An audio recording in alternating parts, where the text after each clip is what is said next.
Hey there, Nation. Welcome to another edition of Battle Reports with I, Commander Cheapskate. And this is the show where we show you how to play miniatures wargaming on a budget. It is I, once again, Commander Cheapskate of the Schwarzwald Free Companies of the Empire versus my old opponent, Crimson and Clover of the Esoteric Order of the Thousand Suns, which are Warriors of Chaos, Mark Tzeentch. So see what's happened when 3,000 points of the Empire and 3,000 points of Chaos Warriors clash out in the fields of battle.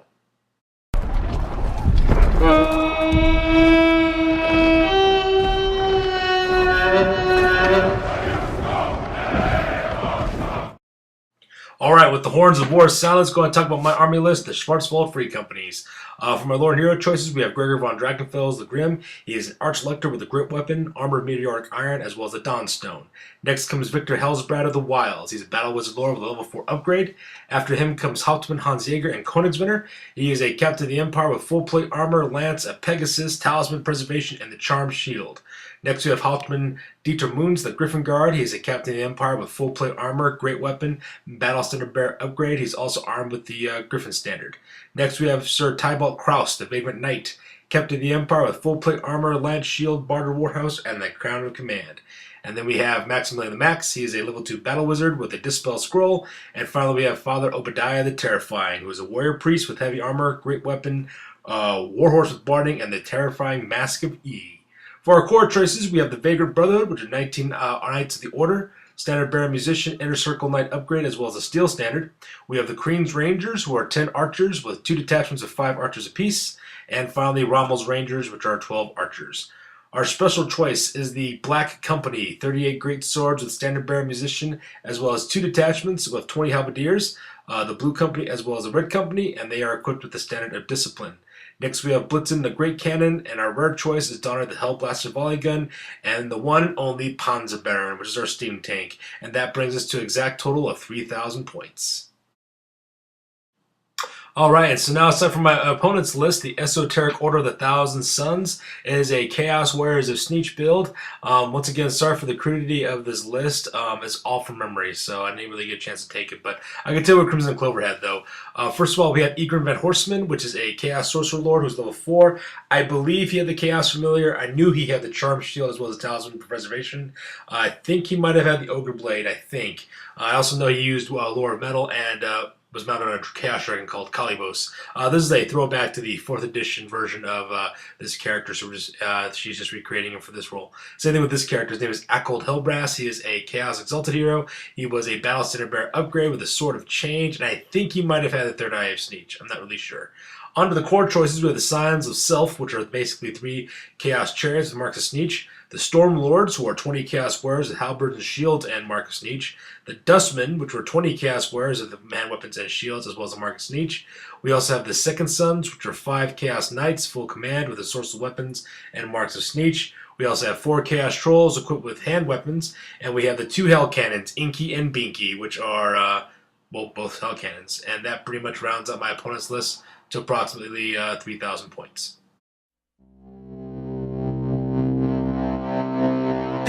Swords. We're willing to use blood magic to put you on the throne, but we're not willing to pay men to fight. Alright, that takes us to deployment. As you can see in this picture, is the deployment on the right-hand side from Empire Army. You can see Blitzen, which is the cannon over there on the left-hand side, followed by the Blue Company. You also can see the members of the Queen's Ranger also kind of protecting them and screening the main body. You can also see Hans Jäger, Königswinter kind of take on the side on that part.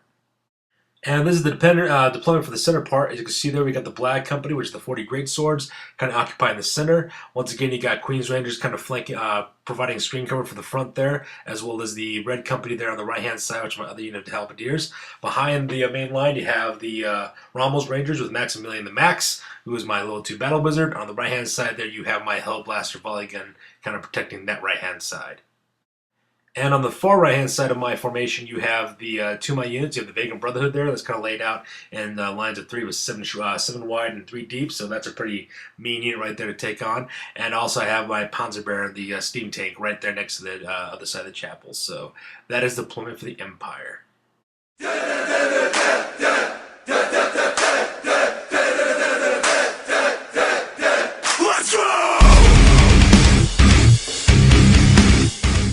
And with that, that takes us to the middle of the Chaos deployment. So here's the deployment on the left-hand side. As you see there, you have two main guys on the left-hand flank. You have Ingrid Van Horseman on Kalibos. He's the Chaos Sorcerer on the Chaos Dragon there on the left-hand side, as well as those 4 Chaos Trolls with additional hand weapons. So that is formation on the left-hand side of their army. In the center, you have the twin Hell Cannons, Inky and Pinky. You have the 20 Chaos Warrior, the Dustman. You have Echo Telbrass, the Battle Sentimeter, as well as the Stormlords. And you also have 2 Chariots from the Scions of the Sylphs. So it's pretty much a line formation there in the center. So that is deployment for them. And on the very far right-hand side here, which is kind of blurry, you can see the 3rd Chariot from the Scions of the Sylph, as well as the 5 Knights of the Second Sun. So that pretty much rounds up deployment for the Chaos Warriors.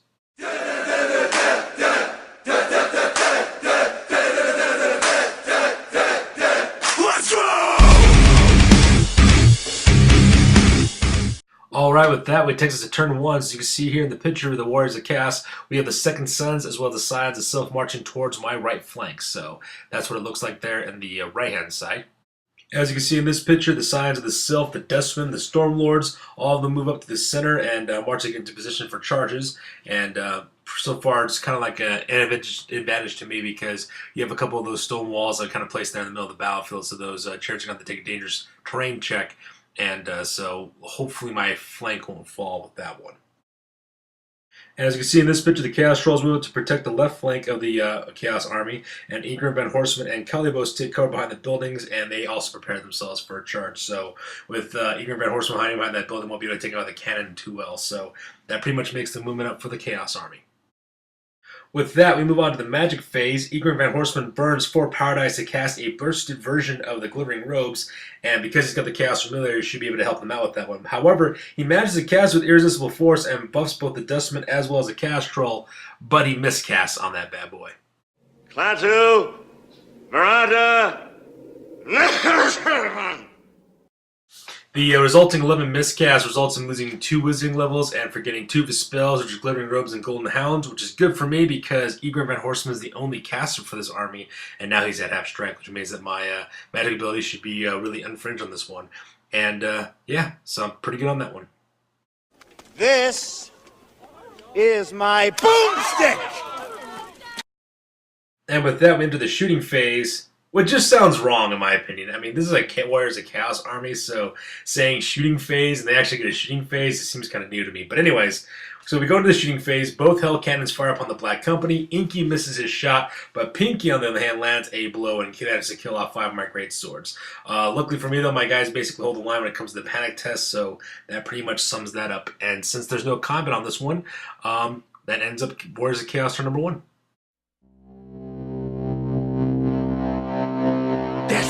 We're willing to use blood magic to put you on the throne, but we're not willing to pay men to fight. Alright, with that brings us to turn number 1 for the Empire. As you can see in this picture for the movement phase, the Vagrant Brotherhood fails to charge the Scions of Self, but the Panzer Baron manages to generate 4 steam point and misfires, however, so that was kind of sad.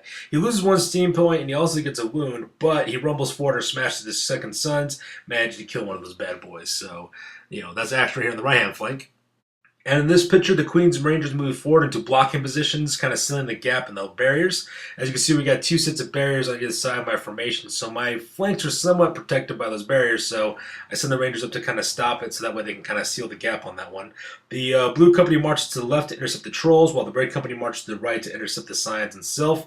The Black Company takes the center and basically holds the line. Hans Jäger and Königswinter move into the center to charge a Scion of the Sylph, and the Rommel's Rangers and Maximilian Masks also move up to lend support. And that pretty much sums up the movement phase for this turn. Magic phase actually worked out kind of well for me on this one. Arch-Elector Gregor van Drakenfels casts Shield of Faith as well as a Hammer of Sigmar upon the Black Company. So the attachments also get that bonus too. So all that, they get the ward up save. They also get the reroll to wounds. So that was kind of nice on that one. And Ingrid van Horseman was unable to really stop me because he's now a level 2 wizard. So that part was pretty nice. And Father Obadiah is also able to cast Shield of Faith and Hammer of Sigmar on the Vagrant Brotherhood as well. So both my units basically get their buffs. So that's pretty good. This is my boomstick! So we go into the shooting phase. Donner and Blitzer aren't able to shoot, however, because all their targets are basically out of range or they're hidden away behind cover. So the Queen's Rangers as well as Rommel Rangers concentrate all their bow fire upon the Stormlords. And with their glittering scales, their scale skin upgrade, as well as their Chaos Armor and March Sneak and all that jazz, I only managed to kill one of those guys. So I managed to kill one of the Stormlords. So that was badass. So that was kind of sad. And with that, we move on to the combat phase. Give them nothing, but take from them everything! Combat on this side of the board basically goes poorly. Panzerbear doesn't really score any really hits, really. The Second Sons managed to moon the steam tank 3 times, however, and I failed to moon anything. So, thank God for Unbreakable at this point, because that steam tank otherwise would be folding. So, that was combat for this turn.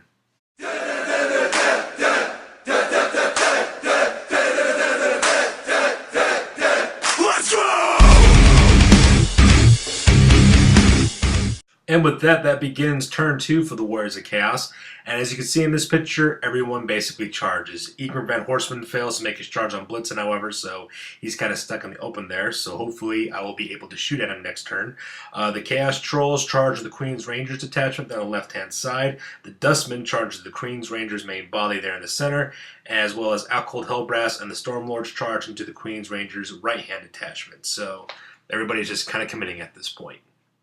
Also, I forgot to mention, Pinky the Hell Cannon loses control and basically rushes up 9 inches forward. So that little guy must be upset because he missed his last shot or whatever. So yeah, that's pretty much moving on this side of the board. And in this picture, 2 Scions on Self charge the Vagrant Brotherhood, while the third charges into the Red Company. So as you can see there, the Vagrant Brotherhood is now putting a pincer attack from the flank as well as the front from a chariot. So that's not looking too good. I was hoping that those barriers might actually prove a lot better than they actually were. I was hoping that the dangerous terrain tests would destroy those chariots, but unfortunately that didn't work out for me too well. So yeah, we're now charged. He didn't fall? Inconceivable! You keep using the horde. I don't think it means what you think it means. Luckily for me, however, Crimson and Clover basically rolled like crap on this one, so I was kind of lucky with the impact hits. I only lose 1 member of the Red Company, so that is pretty awesome on that part. On the other hand, though, I do lose 3 members of the Vagrant Brotherhood, so that part wasn't so cool. So that is the impacting hits for the chariots for this turn. He didn't fall? Inconceivable! You keep using the horde. I don't think it means what you think it means. Poor Crimson and Clover, man. They have a bunch of epic failures on these next 2 phases of the turns. For the Magic phase, Magic goes poorly for Egrim. At only level 2, his spells are basically easily dispelled, so I was able to stop every single one of his spells because, he loses those bonuses and everything else like that. Shooting was even worse for them. Inky tries to shoot at the Black Company again, but he misses and he scatters really bad. And this time, he hits his own troops. That's how bad the scatter was on this one, and managed to kill one of the Dustmen. So that is both shooting as well as Magic for this turn. Give them nothing, but take from them everything! While Crimson and Clover did poorly when it came to the shooting as well as Magic phases, on the combat phase, however, it was the opposite effect. The Chaos Trolls run right through the Queen's Rangers detachment, and they run over a few inches, so that unit was absolutely destroyed on that one, so that was kind of sad. The Dustmen also managed to slaughter 6 Rangers, and it forces that unit to flee as well. They lose 2 Chaos Warriors for the trouble on that one. Outcold Hellbrass and the Stormlords smash right through the Queen's Rangers detachment, and they basically overrun right into Hans Jaeger and Königswinter. So things are looking pretty grim for the captain and his Pegasus. As you can see in this picture, one of the Scions itself managed to kill off 3 of my Halberdiers, but we managed to inflict 3 wounds back. With combat resolution as well as rank bonuses, we win combat by 3 on this one.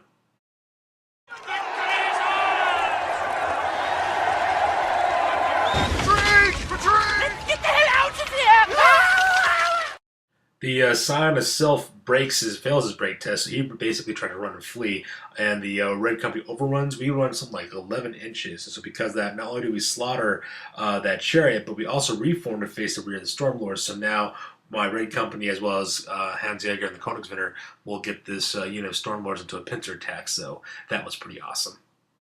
In this picture, the Scions of Self managed to kill off one of the members of the Breaking Brotherhood, so that was pretty sad. But due to ward saves, pretty much the rest of my army was pretty much spared for that unit, so that was kind of nice. In return, Tybalt, Kraus, and Father Obadiah smashed the Scion of Self to death, the one that was in the front, so that guy's dead. And the rest of the Breaking Brotherhood managed to inflict 2 more wounds on the remaining Scion of the Self on the left-hand side, so that was pretty awesome. Unfortunately however, the Sign of Self basically manages to pass his break test. He basically holds his ground. But since my unit won combat, we roll on a combat reform and succeed. So we basically reform the entire unit to face the last remaining chariot. So we plan on taking that bad boy out in the next turn. So that's combat for this picture. And combat on this side of the board basically doesn't go so well for me. Kind of pretty much ends up as a draw. The second sons managed to inflict another wound on the Panzer Baron, but on the flip side, the engineer managed to shoot a second son down, so that was pretty cool. So, you know, pretty much in a draw on this side.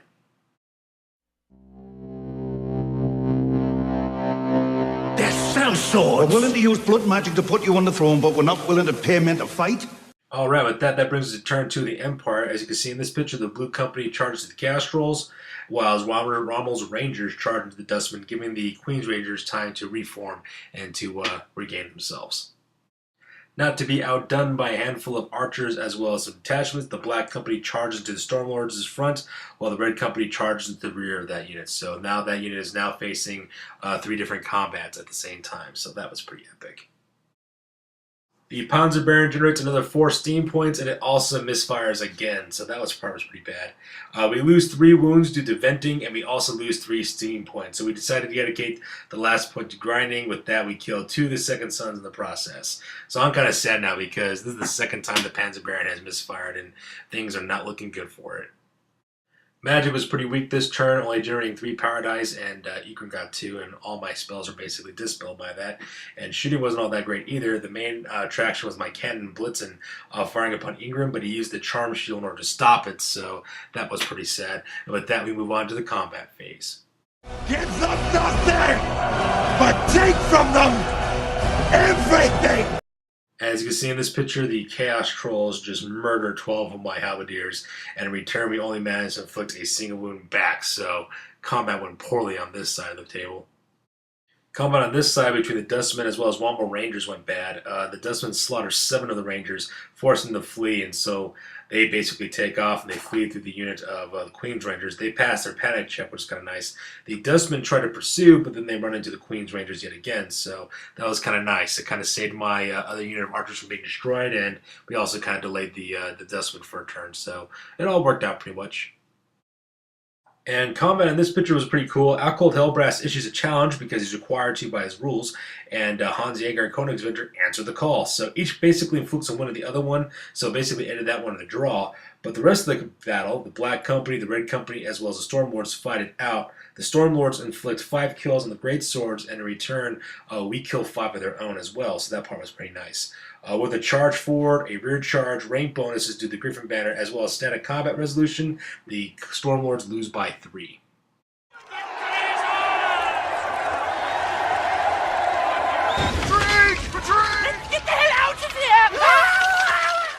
The Stormlords fail their break check, even with the Battle Standard Bearer being there as well. So basically, they fail their panic. They turn to flee. The Red Company pursues and overruns, and the Stormlords are destroyed. And because Ekel Telbrass is the army's Battle Standard Bearer, he is also destroyed in the process as well. So that was pretty freaking awesome. The Vagrant Brotherhood loses 1 Brother Knight, but in return, we managed to strike down and destroy the last of the Scions themselves. So that was kind of nice. And combat between Panzer Baron and the Second Sons is a draw yet again, as the Panzer Baron basically kills all the Second Sons down to the last one. So that is combat on this side of the board.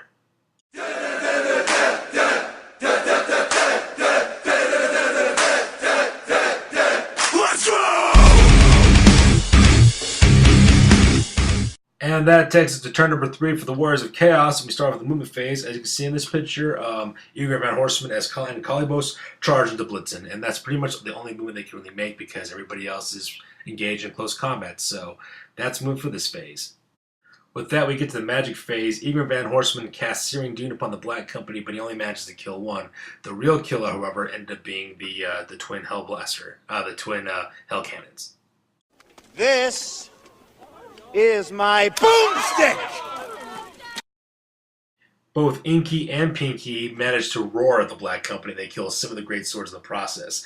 And luckily for me, though, we managed to pass our panic test. But those hell cannons, man, they're proving to be too dangerous for my liking. So I'm going to have to do something quick to deal with those guys because they are very, very dangerous to my infantry blocks. Give them nothing, but take from them everything! Not surprisingly, in the combat phase, Egrim and Kalibos managed to slaughter Blitzen and its entire cannon crew, so those guys are now dead. And the Chaos Trolls managed to slay 5 more of the Blue Company's men, causing the survivors to panic and flee. The Trolls give chase, but lucky for me, though, they're not destroyed, so that was kind of nice. At the same time, Egrim and Horseman and Kalibos turned to face the rest of the army. And with only 2 wounds remaining, the engineer of the Panzerbearer managed to get a headshot off on the last sons of the second sons. So that was kind of nice. So that is pretty much combat for this turn for the Chaos Warriors. They're sellswords. We're willing to use blood magic to put you on the throne, but we're not willing to pay men to fight.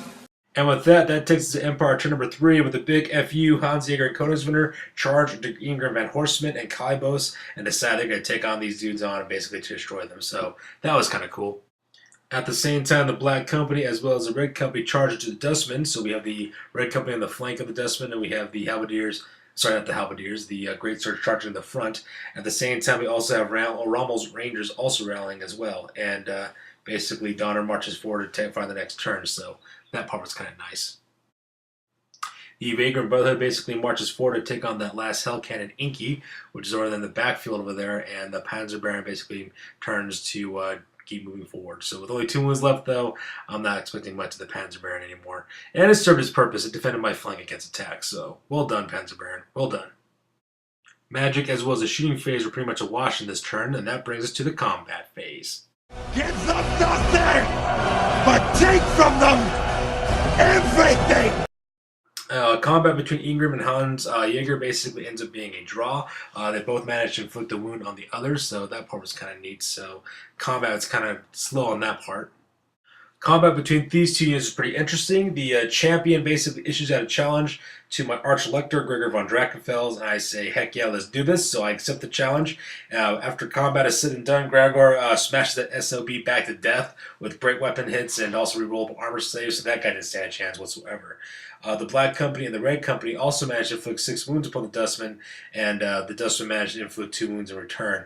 Due to Staubach resolution, we win, forcing the Dustmen to flee.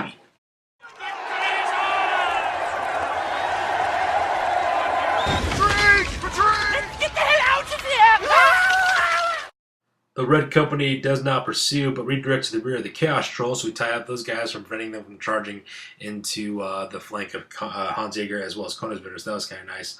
And the Black Company does a swift reforms and basically moves forward because that's all they can do. He didn't fall?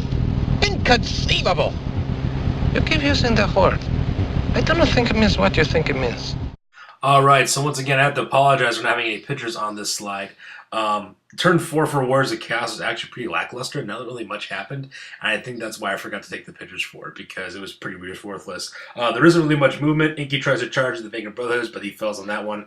Magic, Egrim runs Snake Eyes for that one, so no magic there. Shooting, Pinky tries to fire, but fails, so as you can see, nothing really happened there. In combat, the Red Company kills the Wounded Troll, and the Chaos Trolls manage to kill 3 of the Halberdiers in the Red Company, so that was kind of sad. And Hans Jaeger and Egrim Van Horstman just kind of stare at each other, and because nothing but failures going all around.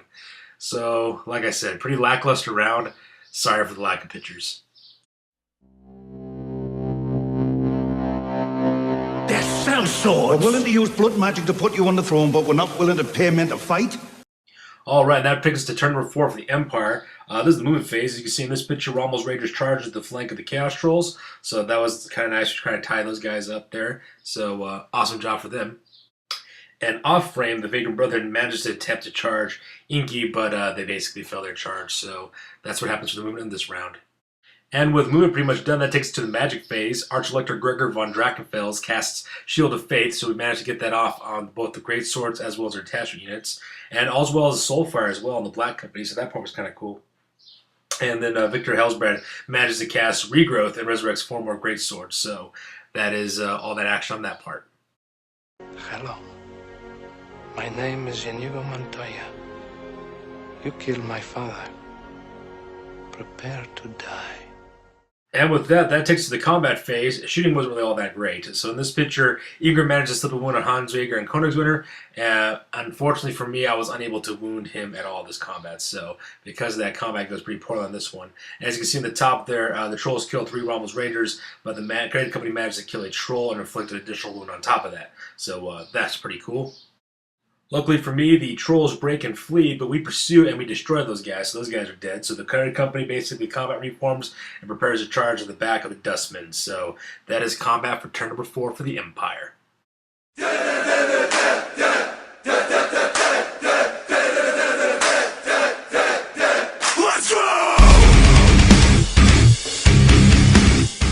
Alright, and that's turn number 5 for the Warriors of Chaos. This one picture kind of sums up pretty much what their entire round looks like. For the movement, Inky tries to charge, but he fails to make the charge into the flank of the Black Company, so that's kind of nice. The Dustmen rally and reform to face the Red Company. Magic is a complete waste of time because Crimson and Clover, they accidentally roll another Snake Eyes again, so their magic phase is totally gone. The shooting part, however, was kind of rough. Pinky fires upon the Black Company and kills the recently resurrected great swords that we had. So the 4 guys that I brought back last turn, they're now dead, so that part's kind of sad. And once again, that takes us to the combat phase. Hello. My name is Inigo Montoya. You killed my father. Prepare to die. Igor Van Horstman, as well as Kalibos, managed to slip another wound on Hans Jaeger and Königswinter, so that was kind of sad. And unfortunately for me, I'm unable to inflict another wound back. So these poor captain and his Pegasus, they basically got one more turn of combat left in them before they both get killed. So let's see what happens.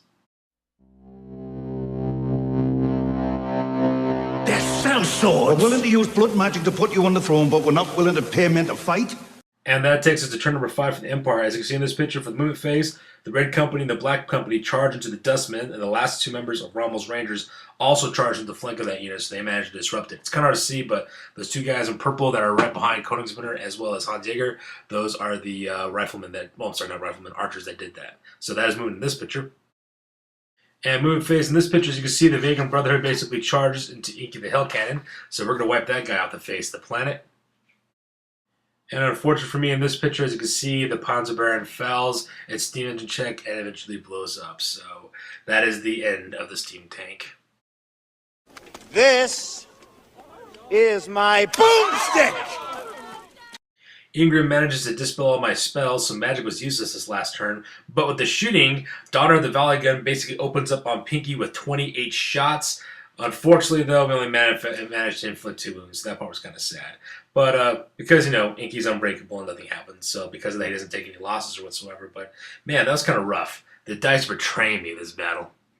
Give them nothing, but take from them everything! And with that, that takes us to the combat phase. The Vagrant Brotherhood loses 2 knights, but we manage to inflict 2 wounds on Inky. But because Inky is unbreakable, nothing happens, so we're kind of stuck there for another turn of combat. And in this picture, Igrim and Kalibos manage to kill off Hans Jaeger Königswinter and reforms to face the Black Company. But the Black Company and the Red Company manage to beat back the Dustmen. The Dustmen break, and the Red Company pursues, overrunning the warriors and slaughters them. So both units now combat reform and face Igrim Van Horstman. So that is combat for this turn.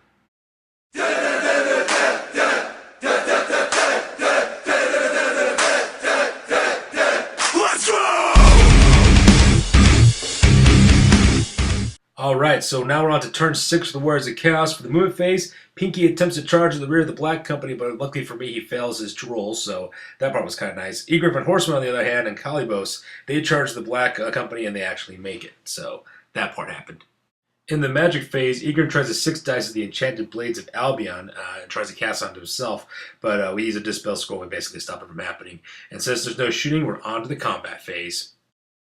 Hello. My name is Inigo Montoya. You killed my father.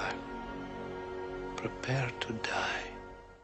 Now, because Ingrid Van Horstman is a Warriors of Chaos army member, he has to issue out challenges. So, Ingrid Van Horstman introduced a challenge to my Arch-Elector Gregor von Drakenfels. At this point, I realized I gotta kill this guy pretty quick, so I decided to accept.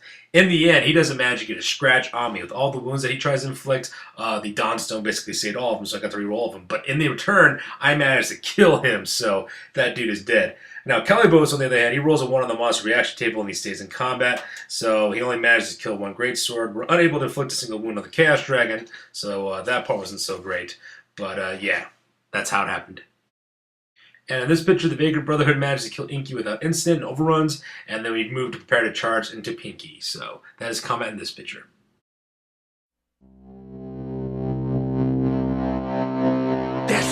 We're willing to use blood magic to put you on the throne, but we're not willing to pay men to fight. And that takes us to the top of turn number 6, remove phase. So right now it's like the last chance for me to kill everything I can to try to table my opponents, so I just kind of go for broke. The Vagrant Brotherhood charges to the rear of Pinky, so we got that guy in a rear attack now, and the Red Company charges the flank of Calibos, so it's now or never. Magic and shooting aren't really involved because everything is kind of boggled up, and that takes us to the combat phase.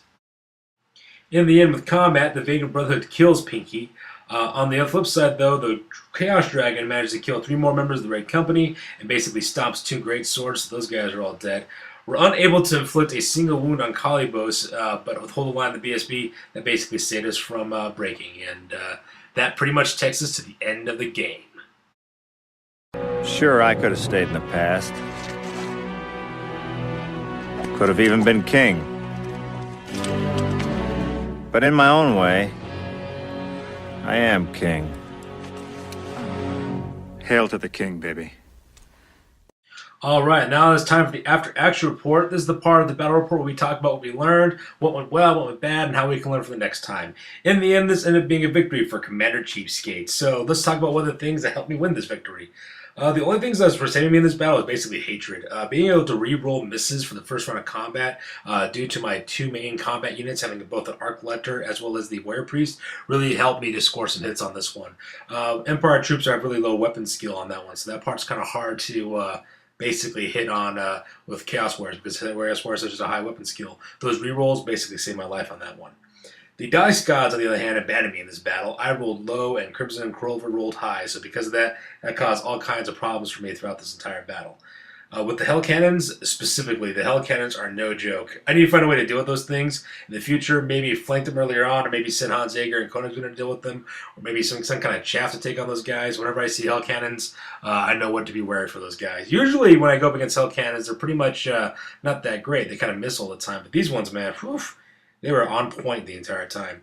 Now, Egrim Van Horstman's losing of 2 wizard levels really helped me out in this battle, but with the Chaos Familiar and the Marcus Tzeentch, he was still kind of a force to be reckoned with in terms of like channeling, as well as rolling casting values, as well as dispels. But, you know, him having a weakened magic phase, only having 1 caster really helped me out in this battle, so that allowed to do with it as well. The Chaos Dragon, it wasn't as much of a game changer as I thought it was going to be. I was really worried about that Chaos Dragon, seeing how it was going to destroy all kinds of stuff, but Hans Jaeger and Koenigsegg managed to tie him up for like 2 turns, so I'm not too impressed with the Chaos Dragon so far. Maybe just because I was lucky, or maybe Crimson and Clover were really unlucky, I'm not really sure, but yeah, definitely got really afraid of the Chaos Dragon anymore. Disruption. Oh my god, Disruption really helped me in this battle, man. It basically saved my life. Without rank bonuses for my opponent to use his enemy units, I basically have the advantage. Because with my Halberdiers, I have the Griffin Banner, so because of that, I get to double my rank bonuses, which kind of helps me out balance the combat on this one. So Disruption really saved my life on that. And that's something I really need to stick with the next time I have a battle with these guys. I need to stick with multiple units charging into singular enemy units as well. This teamwork really pays off with this army. It is an Empire army, so everything has to synergize pretty well with each other. So pretty good on that. So far, still happy with the build. Still really good with the Empire army. But on to the next one, basically. When it comes to the next battle report, I'll be doing something a little bit differently. So you guys will check it out. I'm also thinking about doing a different formatting as well. So we'll see how that goes. So for now, peace out, you guys, and thanks for watching.